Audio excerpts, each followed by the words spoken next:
Isangyaw nato ang bug-os nga kalipay tungod sa panalangin nga gikan sa Dios.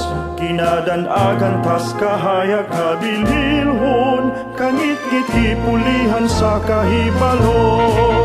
Mga tigulang o batanong lungsuranon, kahigayunan ang gihatag sa tanan.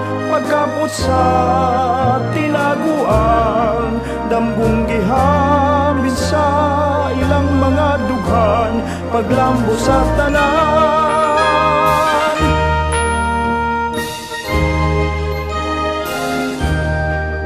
Ang atong kagamhanan may dakong tinguha, sa kalikunan sa nasudnon tanghiyas.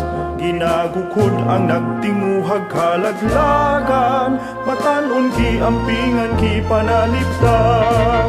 Ug ang tanang mamumuo giayudahan, gitun-an sa pagdugang sa ilang abot. Pagkaput sa kaharuhay, upamuyong luwas sa tumang kalisod, usab na ang tanan.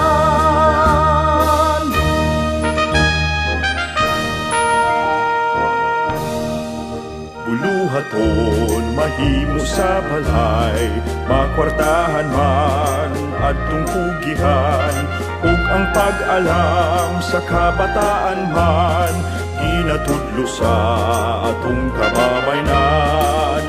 Maukiling buhat sa tunghaan, sa ikapitong reyong Bisaya, nga naglangkop sa Bohol ug sa Cebu, Negros Oriental, Siquijor kining tanan.